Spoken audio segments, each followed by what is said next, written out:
ಪತ್ರೊಡೆ ಅಂದರೆ ಮಂಗಳೂರು ಹಾಗೆ ಮಲೆನಾಡು ಕಡೆ ತುಂಬಾ ಫೇಮಸ್, ತುಂಬಾ ರುಚಿಯಾದ ತಿಂಡಿ. ತುಂಬ ಬೇರೆ ಬೇರೆ ವಿಧಾನಗಳಲ್ಲಿ ಇದನ್ನ ಮಾಡ್ತಾರೆ. ಮರಕೆಸು ಸಿಕ್ಕಿದ್ರಂತೂ ಆ ಪತ್ರೊಡೆಯ ರುಚಿಯನ್ನು ಹೇಳಬೇಕು ಅಂತಲೇ ಇಲ್ಲ. ಇಲ್ಲಿ ಸ್ವಲ್ಪ ಮರಕೆಸು ಸಿಕ್ಕಿದೆ. ಇದನ್ನೀಗ ಕ್ಲೀನ್ ಮಾಡ್ಕೊಳ್ಬೇಕು. ಇದನ್ನು ಚೆನ್ನಾಗಿ ತೊಳ್ಕೊಂಡು ಒರೆಸಿ ಎಲ್ಲ ಪತ್ರೊಡೆಯನ್ನು ನಂತರ ಮಾಡುವಂಥದ್ದು. ಇಲ್ಲೀಗ ಎಲೆಯನ್ನು ಚೆನ್ನಾಗಿ ತೊಳೆದು ಇಟ್ಟಿದ್ದೇನೆ. ಇದರ ನೀರು ಸ್ವಲ್ಪ ಇಳಿದು ಹೋಗಲಿ ಅಂತ. ನಂತರ ಒಣ ಬಟ್ಟೆಯಿಂದ ಒರೆಸಿ ಇದನ್ನ ಶುಚಿ ಮಾಡಿಕೊಂಡು ಇದರ ನಾರನ್ನೆಲ್ಲ ತೆಗೆದು ಪತ್ರೊಡೆಯನ್ನು ಮಾಡುವಂಥದ್ದು. ಹಾಗೆ ಈ ಪತ್ರೊಡೆಯನ್ನು ಸೇವಿಸೋದ್ರಿಂದ ನಮ್ಮ ಹೊಟ್ಟೆಯಲ್ಲಿ ಏನಾದರೂ ಕಲ್ಮಶ, ಕೂದಲು ಉಗುರು ಎಲ್ಲ ಸೇರಿದರೆ, ಹಾಗೆ ವಿಷಾಂಶಗಳೇನಾದರೂ ಸೇರಿದರೆ ಅದನ್ನು ಹೊರ ಹಾಕ್ತದೆ ಅಂತ ಕೂಡ ಹೇಳ್ತಾರೆ. ತುಂಬ ಒಳ್ಳೆಯದಾಗ್ತದೆ ಇದನ್ನ ತಿಂದರೆ ಹೊಟ್ಟೆಗೆ ಕೂಡ, ಹಾಗೆ ಬಾಯಿಗೂ ರುಚಿ. ಇಲ್ಲೀಗ ಪತ್ರೊಡೆಯ ಎಲೆಯ ನೀರೆಲ್ಲ ಸ್ವಲ್ಪ ಇಳಿದು ಹೋಗಿದೆ. ಇದನ್ನ ಈಗ ನಾನು ಚೆನ್ನಾಗಿ ಒಣ ಬಟ್ಟೆಯಿಂದ, ಶುಭ್ರವಾದ ಬಟ್ಟೆಯಿಂದ ಒರೆಸಿ ಇಡ್ತಾ ಇದ್ದೇನೆ. ನಂತರ ಇದರ ಹಿಂದುಗಡೆ ನಾರು ಇರ್ತದಲ್ವ, ಆ ನಾರನ್ನು ತೆಗಿಬೇಕು. ನಾರನ್ನು ತೆಗೆಯದಿದ್ದರೆ ಅದರಲ್ಲಿ ತುರಿಕೆಯ ಅಂಶ ಇರ್ತದೆ, ಅದು ಸ್ವಲ್ಪ ಜಾಸ್ತಿ ಆಗ್ತದೆ. ನಾರನ್ನು ತೆಗೆದ್ರೆ ಆ ತುರಿಕೆಯ ಅಂಶ ಕಡಿಮೆ ಆಗ್ತದೆ. ಮತ್ತು ಎಲೆಯನ್ನು ಫೋಲ್ಡ್ ಮಾಡುವಾಗ ಕೂಡ ನಮಗೆ ಸುಲಭ ಆಗ್ತದೆ, ಇಲ್ಲಾಂದರೆ ಹರಿದು ಹೋಗುವ ಚಾನ್ಸ್ ಇರ್ತದೆ. ನೋಡಿ, ಈ ತರಹ ಇದರ ದಪ್ಪದ ಇರುವ ನಾರು ತೆಗೊಂಡ್ರೆ ಸಾಕು. ಈಗ ಎಲ್ಲ ಎಲೆಯ ನಾರನ್ನು ತೆಗೆದು ರೆಡಿ ಮಾಡಿ ಇಟ್ಕೊಂಡಿದ್ದೇನೆ. ಇನ್ನು ಮಸಾಲೆಗೆ 7 ಗುಂಟೂರು ಮೆಣಸು, 1 ಬ್ಯಾಡಗಿ ಮೆಣಸು ಹಾಕ್ಕೊಂಡು ಸಣ್ಣ ಉರಿಯಲ್ಲಿ ಇದನ್ನು 2 ನಿಮಿಷ ಹುರ್ಕೊಳ್ಬೇಕು. ಡ್ರೈ ರೋಸ್ಟ್ ಮಾಡ್ಕೊಂಡಿದ್ದೇನೆ, ಎಣ್ಣೆ ಹಾಕಬೇಕು ಅಂತ ಇಲ್ಲ, ಹಾಗೆಯೇ ಇದನ್ನ ಹುರ್ಕೊಳ್ಬೋದು. 2 ನಿಮಿಷದ ನಂತರ ಮೆಣಸನ್ನು ಬೇರೆ ಒಂದು ಪಾತ್ರೆಗೆ ತೆಗೆದಿಡ್ತಾ ಇದ್ದೇನೆ. 2 ದೊಡ್ಡ ಚಮಚ ಕೊತ್ತಂಬರಿ, 2 ದೊಡ್ಡ ಚಮಚ ತೊಗರಿಬೇಳೆ, 2 ದೊಡ್ಡ ಚಮಚ ಉದ್ದಿನಬೇಳೆ, 2 ದೊಡ್ಡ ಚಮಚ ಹೆಸರು ಬೇಳೆ, ಅರ್ಧ ಕಪ್ ಹುರಿಗಡಲೆ ಹಾಕ್ಕೊಂಡಿದ್ದೇನೆ. 1 ಟೀ ಚಮಚ ಜೀರಿಗೆ ಹಾಕ್ಕೊಂಡು ಸಣ್ಣ ಉರಿಯಲ್ಲಿ ಇಟ್ಟು ಇದನ್ನು ಒಂದು 4 ನಿಮಿಷ ಹುರ್ಕೊಳ್ಬೇಕು. ಇದೆಲ್ಲವನ್ನು ನೀವು ನೆನೆಸಿ ಕೂಡ ಹಾಕ್ಬೋದು. ಕೊತ್ತಂಬರಿ ಮತ್ತು ಜೀರಿಗೆಯನ್ನು ಬಿಟ್ಟು ಉಳಿದೆಲ್ಲವನ್ನು ನೆನೆಸಿ ಕೂಡ ನೀವು ಪತ್ರೊಡೆಯನ್ನು ಮಾಡ್ಕೊಳ್ಬೋದು. ಹುರಿದಿರುವ ಮಸಾಲೆ ಎಲ್ಲವನ್ನೂ ಮೆಣಸಿನ ಜೊತೆಗೆ ತೆಗೆದಿಟ್ಟಿದ್ದೇನೆ. 1 ಕಪ್ ರಾತ್ರಿ ಪೂರ್ತಿ ನೆನೆಸಿದ ಬೆಳ್ತಿಗೆ ಅಕ್ಕಿ, 30 ನಿಮಿಷ ನೆನೆಸಿದ ಮೆಂತೆ ನೀರು ಸಮೇತ ಹಾಕಿದ್ದೇನೆ. 1 ದೊಡ್ಡ ನಿಂಬೆ ಗಾತ್ರದಷ್ಟು ಹುಣಸೆ ಹುಳಿ, 10 ಎಸಳು ಬೆಳ್ಳುಳ್ಳಿ, ಹಾಗೆ ಹುರಿದುಕೊಂಡ ಮಸಾಲೆ ಎಲ್ಲವನ್ನು ಹಾಕಿದ್ದೇನೆ. ಅರ್ಧ ಟೀ ಚಮಚ ಅರಶಿನ ಪುಡಿ, ಅರ್ಧ ಇಂಚಿ ಶುಂಠಿ, 1 ಈರುಳ್ಳಿ, ರುಬ್ಲಿಕ್ಕೆ ಬೇಕಾಗುವಷ್ಟು ನೀರನ್ನು ಹಾಕ್ಕೊಂಡು ಇದನ್ನ ನುಣ್ಣಗೆ ಗಟ್ಟಿಯಾಗಿ ರುಬ್ಕೊಳ್ಬೇಕು. ಇಲ್ಲಿ ಹುಳಿ ಮತ್ತು ಶುಂಠಿ ಹಾಕೋದ್ರಿಂದ ಪತ್ರೊಡೆಯ ತುರಿಕೆ ಹಾಗೆ ಗಂಟಲು ಕೆರೆತ ಆಗೋದು ಕಡಿಮೆ ಆಗ್ತದೆ. ಈಗ ಹಿಟ್ಟು ರುಬ್ಕೊಂಡಾಗಿದೆ. ರುಬ್ಬಿದ ಹಿಟ್ಟನ್ನು ಒಂದು ಪಾತ್ರೆಗೆ ಹಾಕ್ಕೊಂಡಿದ್ದೇನೆ. 1 ಟೀ ಚಮಚದಷ್ಟು ಉಪ್ಪನ್ನು ಸೇರಿಸ್ಕೊಂಡು ಒಂದು ಸಲ ಇದನ್ನು ಚೆನ್ನಾಗಿ ಮಿಕ್ಸ್ ಮಾಡಿಕೊಳ್ಬೇಕು. ಬೇಕು ಅಂದರೆ ನೀವು ಈ ಮಸಾಲೆಯನ್ನು ರುಬ್ಬುವಾಗ ಇದಕ್ಕೆ ತೆಂಗಿನ ತುರಿ ಮತ್ತು ಬೆಲ್ಲವನ್ನು ಕೂಡ ಸೇರಿಸಿಕೊಳ್ಬೋದು. ಇಲ್ಲೀಗ ಎಲೆ ಎಲ್ಲ ರೆಡಿಯಾಗಿದೆ ನೋಡಿ. ಇನ್ನು ಇದನ್ನ ಚಿಕ್ಕ ಚಿಕ್ಕದಾಗಿ ಕಟ್ ಮಾಡಿಕೊಳ್ಬೇಕು. ನಾನು ಈಗಾಗಲೇ ಸುರುಳಿ ಸುತ್ತಿಕೊಂಡು ಪತ್ರೊಡೆಗೆ ಹೇಗೆ ಎಲೆಯನ್ನು ಕಟ್ ಮಾಡೋದು ಅಂತ ತೋರಿಸಿದ್ದೇನೆ. ಇದು ಇನ್ನೊಂದು ಸುಲಭದ ವಿಧಾನ. ಅದಕ್ಕೆ ಮೆಟ್ಟು ಕತ್ತಿ ಬೇಕಾಗ್ತದೆ ಆ ಥರ ಕಟ್ ಮಾಡಲಿಕ್ಕೆ. ಇದಕ್ಕೆ ವುಡನ್ ಬೋರ್ಡ್ ಇದ್ದರೆ ಸಾಕಾಗ್ತದೆ. ಸುಲಭವಾಗಿ ಈ ತರಹ ಒಂದು ಎಲೆಯ ಮೇಲೆ ಒಂದು ಎಲೆ ಇಟ್ಟು ಈ ತರಹ ಸುಲಭವಾಗಿ ಕಟ್ ಮಾಡ್ಕೊಳ್ಬೋದು. ಚಿಕ್ಕದಾಗಿ ಕಟ್ ಮಾಡಿಕೊಂಡ್ರೆ ಚೆನ್ನಾಗಿರ್ತದೆ ಪತ್ರೊಡೆಗೆ. ನೋಡಿ, ಹೀಗೆ ಎಲ್ಲ ಎಲೆಯನ್ನು ಕಟ್ ಮಾಡಿಕೊಳ್ಬೇಕು.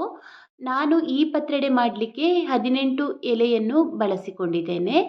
ನೋಡಿ, ಈ ತರಹ ಎಲ್ಲ ಎಲೆಯನ್ನು ಕಟ್ ಮಾಡಿಕೊಳ್ಬೇಕು. ಇನ್ನೊಂದು ವಿಧಾನ ಹೀಗೆ ಸುರುಳಿ ಸುತ್ತಿಕೊಂಡು ಈ ತರಹ ಚಿಕ್ಕದಾಗಿ ಕಟ್ ಮಾಡಿಕೊಳ್ಳೋದು. ಎರಡೂ ಕೂಡ ತುಂಬಾ ಸುಲಭದ ವಿಧಾನ. ನೋಡಿ, ಹೀಗೆ ಈ ತರಹ ಕಟ್ ಮಾಡೋದು. ಶೇಪ್ ನಾವು ಆ ಥರ ಕಟ್ ಮಾಡುವಾಗ ಸ್ವಲ್ಪ ಬೇರೆ ಥರ ಬರ್ತದೆ, ಹೀಗೆ ಕಟ್ ಮಾಡುವಾಗ ಬೇರೆ ಥರ ಬರ್ತದೆ. ಅದು ಏನೂ ಆಗೋದಿಲ್ಲ. ನಿಮಗೆ ಯಾವುದು ಸುಲಭ ಆಗ್ತದೆ ಹಾಗೆ ಮಾಡ್ಕೊಳ್ಳಿ. ಎರಡೂ ತರಹ ಕಟ್ ಮಾಡಿದ ಎಲೆಯನ್ನು ಈಗ ಇಲ್ಲಿ ಹಾಕ್ಕೊಂಡಿದ್ದೇನೆ. ಒಟ್ಟಿಗೆ ಮಿಕ್ಸ್ ಮಾಡ್ಕೊಳ್ತಾ ಇದ್ದೇನೆ. ರುಬ್ಬಿದ ಹಿಟ್ಟಿಗೆ, ಅಂದರೆ ಮಸಾಲೆ ಹಾಕಿ ರುಬ್ಬಿದ ಹಿಟ್ಟಿಗೆ ಈ ಕಟ್ ಮಾಡಿದ ಪತ್ರೊಡೆಯ ಎಲೆಯನ್ನು ಹಾಕಿ ಚೆನ್ನಾಗಿ ಇದನ್ನ ಮಿಕ್ಸ್ ಮಾಡಿಕೊಳ್ಬೇಕು. ಸ್ವಲ್ಪ ಉಳಿಸಿದ್ದೆ, ಅದನ್ನು ಕೂಡ ಈಗ ಹಾಕಿ ಚೆನ್ನಾಗಿ ಮಿಕ್ಸ್ ಮಾಡ್ಕೊಳ್ತಾ ಇದ್ದೇನೆ. ಹಿಟ್ಟನ್ನು ತೆಳ್ಳಗೆ ಮಾಡಬಾರ್ದು, ಗಟ್ಟಿಯಾಗಿಯೇ ಇರಲಿ.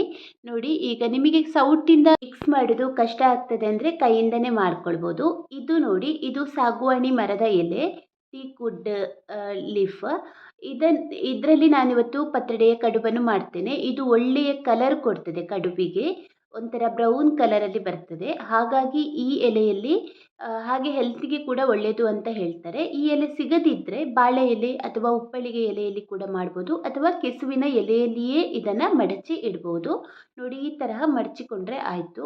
ಒಂದು 1 ಸೌಟಿನಷ್ಟು ಹಿಟ್ಟನ್ನು ಹಾಕ್ಕೊಂಡು ಹೀಗೆ ಮಾಡಿಕೊಂಡ್ರೆ ಆಯಿತು.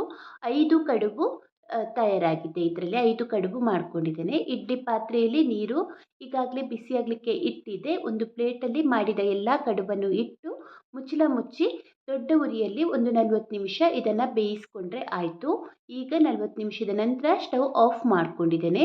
ಹಾಗೆ ಇಲ್ಲಿ ಪತ್ರೊಡೆಯ ಕಡುಬು ಕೂಡ ಚೆನ್ನಾಗಿ ಬೆಂದಿದೆ. ಇನ್ನು ಇದನ್ನು ಸ್ವಲ್ಪ ತಣ್ಣಗೆ ಆಗಲಿಕ್ಕೆ ಬಿಡಬೇಕು. ತಣ್ಣಗಾದ ಮೇಲೆ ನಾವು ಇದನ್ನು ಚಿಕ್ಕ ಚಿಕ್ಕದಾಗಿ ಕಟ್ ಮಾಡಿಕೊಂಡು ಮತ್ತೆ ಪತ್ರೊಡೆಗೆ ಅಂದರೆ ಗಸಿಗೆ ಹಾಕುವಂಥದ್ದು.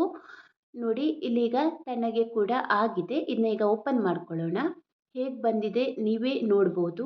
ಆಗ ಬೇಯಲಿಕ್ಕೆ ಇಡುವ ಸಮಯದಲ್ಲಿ ಇದರ ಬಣ್ಣ ಹೇಗಿತ್ತು, ಈಗ ಹೇಗೆ ಬದಲಾಗಿದೆ ಅಂತ ನೀವೇ ನೋಡ್ಬೋದು. ಎಲೆಗೆ ಕೂಡ ಅಂಟ್ತಾ ಇಲ್ಲ, ಸ್ವಲ್ಪವೂ ಅಂಟಿಲ್ಲ. ತುಂಬಾ ರುಚಿಯಾಗಿದೆ, ತುಂಬಾ ಪರ್ಫೆಕ್ಟಾಗಿ ಬಂದಿದೆ ಕೂಡ. ನೋಡಿ ಹೀಗೆ ಇದು ಸ್ವಲ್ಪ ಎಳೆಯ ಎಲೆ, ಹಾಗಾಗಿ ಇದರ ಬಣ್ಣ ನಿಮಗೆ ಹೊರಗಡೆಯಿಂದ ಕಾಣುವಾಗ ಸ್ವಲ್ಪ ಹಸಿರಾಗಿಯೇ ಇತ್ತು. ಇದನ್ನೀಗ ನಿಮಗೆ ದೊಡ್ಡ ಪೀಸ್ ಬೇಕಿದ್ದರೆ ದೊಡ್ಡದಾಗಿ ಕೂಡ ಕಟ್ ಮಾಡ್ಬೋದು. ನಾನೊಂದು ಸ್ವಲ್ಪ ಮೀಡಿಯಮಲ್ಲೇ ಕಟ್ ಮಾಡ್ತೇನೆ, ತುಂಬ ದೊಡ್ಡ ಪೀಸ್ ಕಟ್ ಮಾಡ್ತಿಲ್ಲ.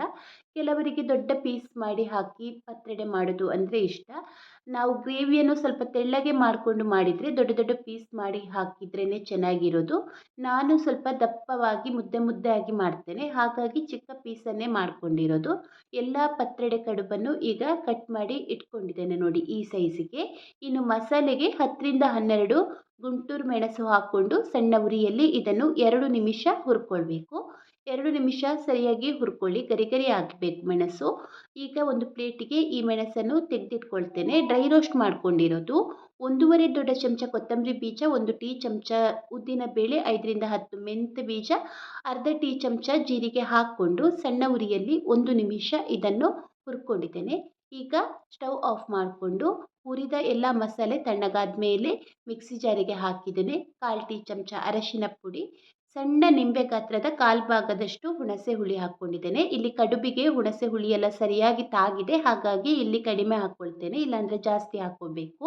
2 ಕಪ್ ತೆಂಗಿನ ತುರಿ, 10 ಎಸಳು ಬೆಳ್ಳುಳ್ಳಿ, 1 ಈರುಳ್ಳಿ, ಸ್ವಲ್ಪ ನೀರನ್ನು ಸೇರಿಸಿಕೊಂಡು ಸ್ವಲ್ಪ ಗಟ್ಟಿಯಾಗಿ ನುಣ್ಣಗೆ ಇದನ್ನು ರುಬ್ಕೊಳ್ಬೇಕು. ರುಬ್ಬಿದ ಮಸಾಲೆಯನ್ನು ಒಂದು ಪಾತ್ರೆಗೆ ಇಲ್ಲಿ ಹಾಕ್ತಾ ಇದ್ದೇನೆ. ಸ್ವಲ್ಪ ಗಟ್ಟಿಯಾಗಿಯೇ ರುಬ್ಕೊಂಡಿದ್ದೇನೆ. ಒಂಚೂರು ನೀರು ಇದಕ್ಕೆ ಸೇರಿಸ್ಕೊಳ್ತಾ ಇದ್ದೇನೆ, ತುಂಬ ಜಾಸ್ತಿ ತೆಳ್ಳಗೆ ಮಾಡ್ತಾ ಇಲ್ಲ. 1 ಟೊಮೆಟೊ ಚಿಕ್ಕದಾಗಿ ಕಟ್ ಮಾಡಿ ಹಾಕ್ಕೊಂಡಿದ್ದೇನೆ. 3 ಈರುಳ್ಳಿ ಚಿಕ್ಕದಾಗಿ ಕಟ್ ಮಾಡಿ ಹಾಕ್ಕೊಂಡಿದ್ದೇನೆ. 1 ಟೀ ಚಮಚ ಉಪ್ಪು, 2 ದಂಟಿನಷ್ಟು ಕರಿಬೇವಿನ ಎಲೆ, 2 ದೊಡ್ಡ ಚಮಚದಷ್ಟು ಬೆಲ್ಲ ಹಾಕ್ಕೊಂಡು ಚೆನ್ನಾಗಿ ಇದನ್ನು ಒಂದು ಸಲ ಮಿಕ್ಸ್ ಮಾಡಿಕೊಳ್ಬೇಕು. ನಿಮಗೆ ಪತ್ರೊಡೆ ಸ್ವಲ್ಪ ಗಸಿ ಗಸಿಯಾಗಿ ತೆಳ್ಳಗೆ ಬೇಕು ಅಂದರೆ ಸ್ವಲ್ಪ ನೀರು ಜಾಸ್ತಿ ಸೇರಿಸ್ಕೊಳ್ಳಿ.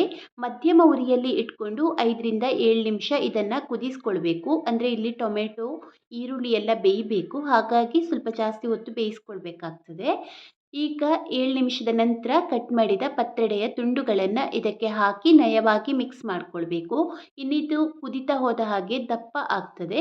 ನನಗೆ ಈ ತರಹ ಸ್ವಲ್ಪ ದಪ್ಪ ಆಗಿ ಬೇಕು, ಹಾಗಾಗಿ ನೀರು ಜಾಸ್ತಿ ಸೇರಿಸಿಲ್ಲ. ನಿಮಗೆ ಸ್ವಲ್ಪ ತೆಳ್ಳಗೆ ಇಷ್ಟ ಅಂದರೆ ನೀವು ಶುರುವಿಗೆ ನೀರನ್ನು ಸ್ವಲ್ಪ ಜಾಸ್ತಿನೇ ಹಾಕ್ಕೊಳ್ಳಿ. ಈಗ ಮುಚ್ಚಳ ಮುಚ್ಚಿ ಮಧ್ಯಮ ಉರಿಯಲ್ಲಿ ಇದನ್ನೊಂದು 3 ನಿಮಿಷ ಕುದಿಸ್ಕೊಂಡಿದ್ದೇನೆ. ನೋಡಿ ಹೇಗೆ ಬಂದಿದೆ ಅಂತ. ಒಂದು ಸಲ ಇದನ್ನು ಮೆತ್ತಗೆ ಮಿಕ್ಸ್ ಮಾಡ್ಕೊಳ್ಳಿ. ಹಾಗೆ ಇದು ಬಿಟ್ಕೊಳ್ಳೋದಿಲ್ಲ, ಕಡುಬು ಸ್ವಲ್ಪ ಗಟ್ಟಿಯಾಗಿಯೇ ಇತ್ತು. ತುಂಬ ಮೆದುವಾಗಿದ್ದರೆ ಪುಡಿ ಪುಡಿ ಆಗ್ಬೋದು, ಹಾಗಾಗಿ ನಯವಾಗಿ ಮಿಕ್ಸ್ ಮಾಡ್ಕೊಳ್ಬೇಕು. ಮತ್ತೆ ಮುಚ್ಚಳ ಮುಚ್ಚಿ ಇದನ್ನು 1 ನಿಮಿಷ ಬಿಸಿಯಾಗಲಿಕ್ಕೆ ಬಿಟ್ಟಿದ್ದೆ ಮಧ್ಯಮ ಉರಿಯಲ್ಲಿ. ಈಗ ಸ್ಟವ್ ಆಫ್ ಮಾಡ್ಕೊಂಡಿದ್ದೇನೆ. ಇಲ್ಲಿ ಈಗ ರುಚಿಯಾದ ಪತ್ರೊಡೆ ರೆಡಿಯಾಗಿದೆ. ಇದಕ್ಕೆ ಬೇಕು ಅಂದರೆ ಒಗ್ಗರಣೆ ಕೊಡ್ಬೋದು, ಅಥವಾ ಹಾಗೆಯೇ ಕೂಡ ಒಗ್ಗರಣೆ ಕೊಡದೇ ಇದನ್ನ ಸೇವಿಸ್ಬೋದು. ಮೆಂತೆ ಈರುಳ್ಳಿಯ ಒಗ್ಗರಣೆ ಬೇಕಾದರೆ ಅದನ್ನು ಕೂಡ ಕೊಡ್ಬೋದು. ಕೊನೆಗೆ 1 ಟೀ ಚಮಚ ಶುದ್ಧವಾದ ಹಸುವಿನ ತುಪ್ಪವನ್ನು ಸೇರಿಸ್ಕೊಂಡಿದ್ದೇನೆ. ಇದು ಆಪ್ಷನಲ್, ಹೆಲ್ತಿಗೆ ಒಳ್ಳೆಯದು ಅಂತ ಈ ತರಹ ನಾನು ಕೊನೆಗೆ ಯಾವುದೇ ಅಡುಗೆಗೆ ಸಾಮಾನ್ಯವಾಗಿ ಸೇರಿಸ್ತೇನೆ. ಒಗ್ಗರಣೆಗೆ 1 ಟೀ ಚಮಚ ಎಣ್ಣೆ, 1 ಟೀ ಚಮಚ ಸಾಸಿವೆ, 2 ಕೆಂಪು ಮೆಣಸನ್ನು ಕಟ್ ಮಾಡಿ ಹಾಕ್ಕೊಂಡಿದ್ದೇನೆ. ಕೊನೆಗೆ ಸಾಸಿವೆ ಸಿಡಿದ ನಂತರ 2 ದಂಟಿನಷ್ಟು ಕರಿಬೇವಿನ ಎಲೆಯನ್ನು ಹಾಕ್ಕೊಂಡು ಇದು ಸ್ವಲ್ಪ ಗರಿ ಗರಿ ಆದಾಗ ಈ ಪತ್ರೊಡೆಗೆ ಒಗ್ಗರಣೆ ಮಾಡಿಕೊಂಡ್ರೆ ಆಯಿತು. ಇದು ಆಪ್ಷನಲ್, ಒಗ್ಗರಣೆ ಮಾಡದೆ ಹಾಗೇನೂ ಸೇವಿಸಬಹುದು. ಮುಚ್ಚಳ ಮುಚ್ಚಿ ಸ್ವಲ್ಪ ಹೊತ್ತು ಹಾಗೆ ಬಿಟ್ಟು ನಂತರ ಮಿಕ್ಸ್ ಮಾಡಿಕೊಂಡ್ರೆ ರುಚಿಯಾದ ಮರ ಕೆಸುವಿನ ಗಸಿ ಪತ್ರೊಡೆ ಇಲ್ಲಿ ಈಗ ರೆಡಿಯಾಗಿದೆ. ತುಂಬಾ ರುಚಿಯಾಗಿ ಬಂದಿತ್ತು, ತುಂಬಾ ರುಚಿಯಾಗಿ ಇರ್ತದೆ, ಹಾಗೆ ಆರೋಗ್ಯಕರವಾದ ರೆಸಿಪಿ ಕೂಡ. ಮರಕೆಸು ಅಂತ ಅಲ್ಲ, ಯಾವುದೇ ಎಲೆಯ ಪತ್ರೊಡೆಯನ್ನು ಕೂಡ ಈ ವಿಧಾನದಲ್ಲಿ ನೀವು ಮಾಡ್ಕೊಳ್ಬೋದು. ಮರಕೆಸು ಸಿಕ್ಕಿದರೆ ಅಂತೂ ಆ ಪತ್ರೊಡೆಯ ರುಚಿ ಬೇರೆಯೇ ತರಹ ಇರ್ತದೆ, ಅಷ್ಟೂ ರುಚಿಯಾಗಿ ಇರ್ತದೆ. ಅಥವಾ ನಿಮಗೆ ನಿಮ್ಮ ಸುತ್ತಮುತ್ತ ಯಾವ ಕೆಸುವಿನ ಎಲೆ ಲಭ್ಯ ಇರ್ತದೋ ಆ ಎಲೆಯಲ್ಲಿ ಈ ಅಡುಗೆಯನ್ನು ನೀವು ರುಚಿಯಾಗಿ ಮಾಡ್ಕೊಳ್ಬೋದು. ಈ ವಿಧಾನದಲ್ಲಿ ಒಂದು ಸಲ ಟ್ರೈ ಮಾಡಿ ನೋಡಿ. ಆಷಾಢ ಮಾಸ ಅಂತ ಅಲ್ಲ, ಯಾವಾಗ ಕೂಡ ಮಾಡ್ಕೊಳ್ಬೋದು. ಆಷಾಢ ಮಾಸದಲ್ಲಿ ತಿಂದರೆ ಒಳ್ಳೆಯದು ಅಂತ ಹೇಳ್ತಾರೆ. ಹಾಗೆ ಬೇರೆ ಟೈಮಲ್ಲಿ ಕೂಡ ಈ ಪತ್ರೊಡೆಯನ್ನು ಮಾಡಿ ಸೇವಿಸ್ಬೋದು. ಎಲೆ ಸಿಕ್ಕಿದರೆ ಏನೂ ಆಗೋದಿಲ್ಲ. ಟ್ರೈ ಮಾಡಿ ನೋಡಿ. ಇಷ್ಟ ಆದರೆ ಲೈಕ್ ಮಾಡಿ, ಶೇರ್ ಮಾಡಿ. ವಿಡಿಯೋವನ್ನು ವೀಕ್ಷಿಸಿದ್ದಕ್ಕಾಗಿ ಧನ್ಯವಾದಗಳು. ಮತ್ತೆ ಒಂದು ಒಳ್ಳೆಯ ರೆಸಿಪಿ ಜೊತೆ ಸಿಗೋಣ.